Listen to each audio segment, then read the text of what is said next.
Assalamualaikum warahmatullahi wabarakatuh. Saya Rangga Purwadi. Saya mahasiswa di Universitas Nusa Putra, jurusan Teknik Mesin ya, S1 Teknik Mesin.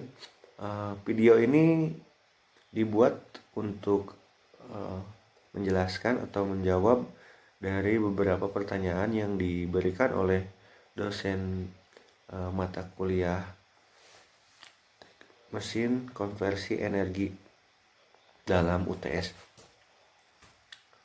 Oke, yang pertama pertanyaannya adalah analisis untuk penggunaan yang bagaimana yang lebih tepat untuk mesin bensin dan mesin diesel dalam kendaraan.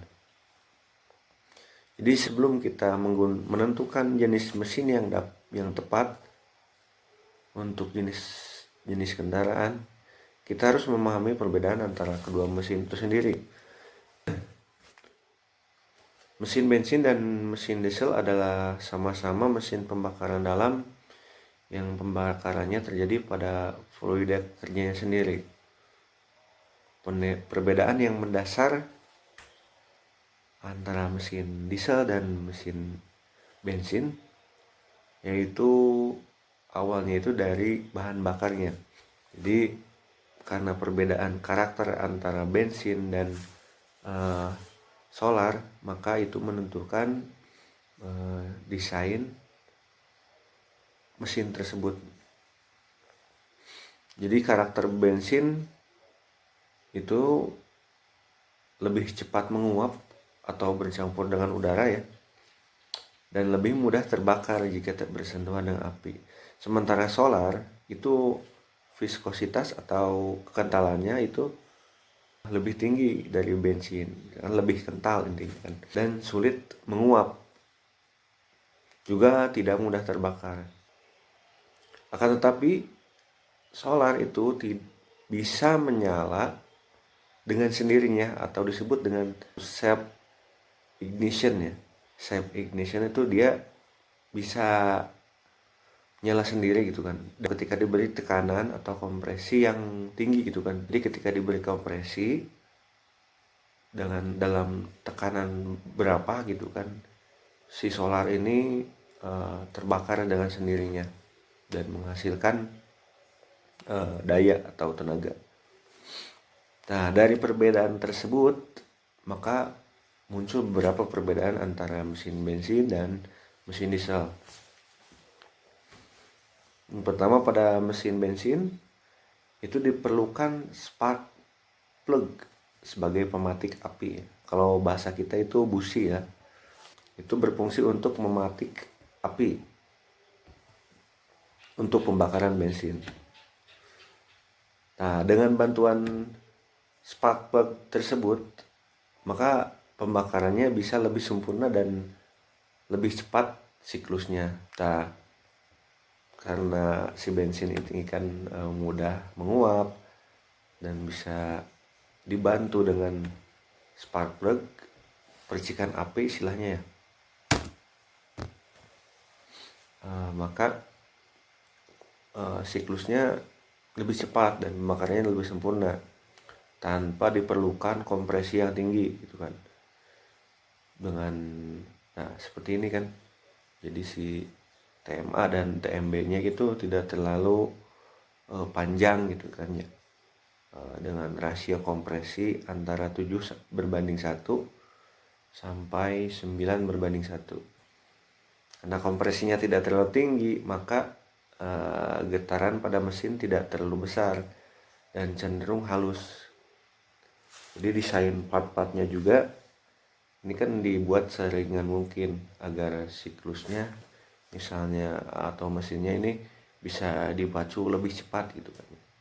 Jadi karena prosesnya lebih mudah, maka bisa lebih cepat gitu kan ya, dengan desainnya di ringan.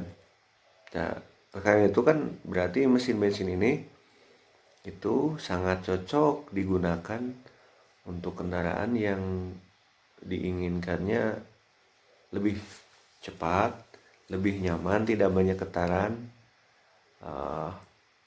Ya seperti kita bisa lihat lah, mobil-mobil balap itu kan semua bahan bakarnya bensin. Nah, itu berarti mesin bensin ini cocok digunakan untuk mobil-mobil kecil, mobil-mobil yang tidak apa, yang diperlukan kenyamanannya dan kecepatannya itu kan. Itu dari bensin ya kesimpulannya. Sementara pada mesin solar itu tidak menggunakan busi ya atau spark plug ya, karena karakter solarnya itu kan tidak mudah terbakar ketika bertemu dengan api. Karena tapi untuk mencapai titik nyala solar tersebut harus dikompres dengan pressure atau tekanan yang tinggi gitu kan. Maka pada mesin diesel memerlukan rasio kompresi yang lebih tinggi gitu kan. Sekitar 15:1 sampai 25:1. Dan ini memerlukan berarti stroke yang lebih panjang antara jarak antara TMA dan TMB gitu kan. Titik mati atas dan titik mati bawah. Biar tekannya lebih tinggi ketika di TMA gitu kan. Nah, dengan stroke yang lebih panjang, maka mesin diesel ini menghasilkan torsi yang lebih besar gitu kan. Jadi ledakannya lebih panjang gitu kan. Karena terjadi kompresi yang tinggi dan ledakan yang besar, maka mesin diesel ini getarannya lebih besar. Dan dari itu part-part desainnya juga harus dibuat lebih kokoh. Lebih kokoh, lebih tebal, dan tentunya lebih berat kan. Nah, dari sini kita bisa ambil kesimpulan bahwa mesin diesel itu cocok digunakan untuk kendaraan-kendaraan berat yang membutuhkan torsi besar dan tenaga yang lebih besar. Bukan untuk dicari kenyamanan atau kecepatan gitu kan. Karena siklusnya tidak terlalu cepat gitu kan ya, tapi lebih panjang istilahnya. Torsi lebih besar dengan tenaga yang lebih besar. Kesimpulannya mesin bensin itu cocok untuk mobil-mobil kecil, sementara mesin diesel ini cocok untuk kendaraan-kendaraan berat gitu kan yang besar seperti truk, bis. Bisa kita lihat kan di sana mesin-mesinnya pasti menggunakan solar gitu kan. Untuk pertanyaan yang kedua yaitu analisis mana yang lebih baik digunakan sebagai pembangkit listrik, turbin gas ataukah turbin uap. Berarti saya akan menjelaskan tentang PLTG, pembangkit listrik tenaga gas, dan PLTU ya, pembangkit listrik tenaga uap. Untuk PLTG, perubahan dari panas kalor yang berasal dari percampuran udara dengan gas dibakar untuk memutarkan turbin, lalu bekas pembakarannya sisanya dibuang ke exhaust ya. Hanya air intake dicampur dengan gas, dibakar, diarahkan untuk memutar turbin, lalu setelah itu sisanya dibuang gitu kan di exhaust. Nah, putaran turbin ini satu poros dengan generator gitu yang membangkitkan listrik gitu. Ya, kalau sederhanakannya kan hanya untuk memutarkan turbin. Nah, untuk turbin uap seperti ini ya. Air dipanaskan di boiler sehingga menjadi uap bertekanan yang diarahkan untuk digunakan untuk memutar turbin. Setelah memutar turbin, si uap panas ini didinginkan kembali di kondensator menjadi air dan dipompakan kembali ke dalam boiler. Jadi siklusnya ini tertutup ya. Ada pemisahan antara pembakaran dan fluida yang digunakan untuk memutarkan turbin ya. Nah, di antara kedua pembangkit listrik ini berarti banyak keuntungan yang bisa diambil, ada juga kekurangannya gitu ya, antara turbin gas dan turbin uap. Jadi kalau lihat dari sini kan, yang pertama itu konstruksi PLTG atau pembangkit listrik tenaga gas itu lebih sederhana daripada PLTU kan. Nah, dari bagian tadi udah kelihatan kan, cuman ada intake air, udara yang masuk gitu kan, dicampurkan dengan bahan bakar lalu dibakar untuk diambil panasnya yang bertekanan untuk memutarkan turbin, lalu sisanya dibuang gitu. Sementara di PLTU itu lebih kompleks ya, lebih rumit, ada boiler, ada batu bara, pembakaran batu baranya gitu kan, harus ada penampungan batu bara, ada tray untuk mengangkut batu bara dari penampungan ke boiler gitu kan. Terus di fluida yang dipakai untuk memutarkan siklus fluidanya juga lumayan kompleks juga, ada kondensor, ada pompa untuk memompakan air tersebut ke dalam boiler, ada nozzle untuk menembakkan ke turbinnya gitu. Nah, jadi PLTG itu lebih sederhana gitu konstruksinya daripada PLTU.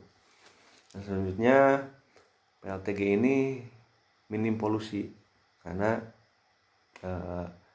si gas yang dibakar itu istilahnya bisa terbakar habis, minim polusi lah kan, asapnya juga tidak terlalu tebal.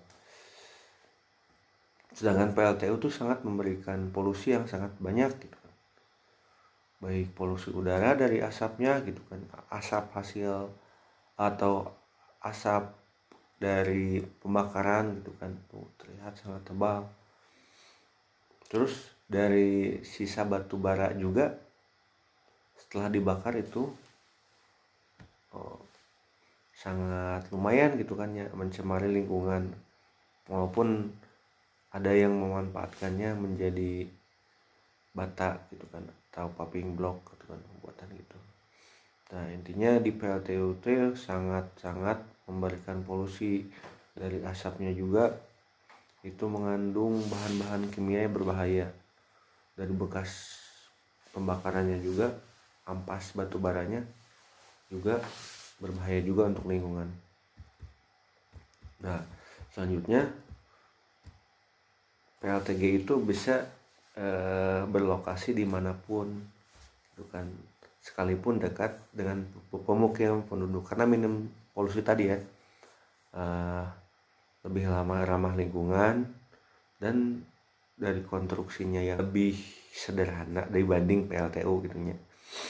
Jadi tidak memerlukan area yang sangat luas gitu kan. Sedangkan pada PLTU itu karena polusinya tinggi gitu kan, banyak gitu kan, ini harus jauh dari pemukiman warga gitu kan, untuk melindungi warga sekitar gitu kan, biar tidak terpapar polusinya gitu kan, harus jauh dan memerlukan area yang sangat luas juga ya kalau untuk PLTU itu kan. Karena biasanya kan di PLTU itu beradanya di pinggir pantai, karena harus ada penampungan batu bara gitu kan, harus ada gitulah. Selanjutnya, kelebihan PLTG itu dalam proses startup itu lebih cepat gitu kan, lebih cepat panasnya gitu kan, dan karena konstruksinya juga lebih sederhana kan kalau lihat dari gambar tadi. Sedangkan pada PLTU itu proses startupnya lumayan memerlukan proses yang panjang, karena banyak step-step yang harus dilakukan lah gitu ya, seperti pengeringan batu baranya harus kering, batu baranya dipanaskan dulu, dibakar untuk memanaskan airnya juga harus air destilasi itu kan. Nah, banyak sekali gitu step yang diperlukan. Itu kelebihan PLTG daripada PLTU ya. Nah, sekarang kebalikannya, ada beberapa di PLTU punya kelebihan dibandingkan PLTG gitu ya. Yang pertama yaitu bahan baku dari PLTU itu batu bara itu cenderung lebih murah harganya dibanding dengan gas. Dan khususnya di Indonesia itu masih mempunyai cadangan batu bara yang sangat melimpah ya. Selanjutnya PLTG itu mempunyai kelemahan, yaitu ketika cuaca itu sangat berpengaruh terhadap kinerja PLTG. Karena ketika cuacanya mendung atau berkabut ya, berair, udara yang diambil dari air intake yang dicampur dengan bahan bakarnya itu cenderung mengandung air ya. Jadi itu juga sangat berpengaruh terhadap kinerja turbin. Kalau di PLTU itu cuaca tidak berpengaruh terhadap kinerja turbin ya. Nah, itu dia kelebihan dan kekurangan dari PLTU dan PLTG. Dari sini kita bisa mengambil kesimpulan ya.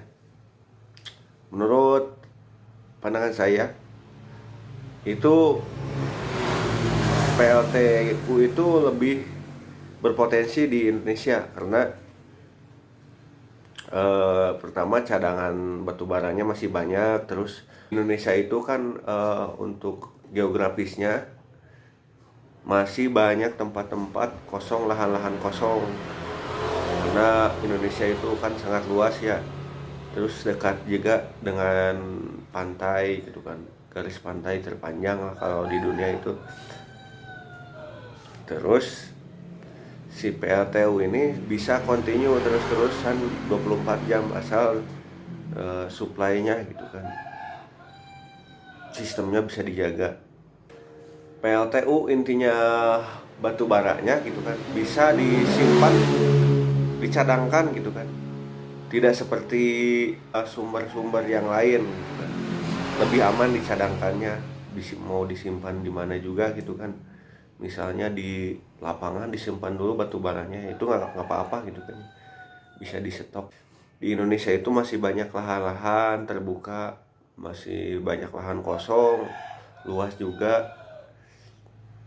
Berpotensi PLTU untuk di Indonesia itu. Apabila misalnya di tempat-tempat padat penduduk, di negara-negara tempat padat penduduk dan tidak mempunyai cadangan batu bara yang cukup, itu PLTU kan tidak efektif juga. Itu sih menurut saya gitu kan. Jadi lebih baik PLTU untuk di kita itu. Karena kan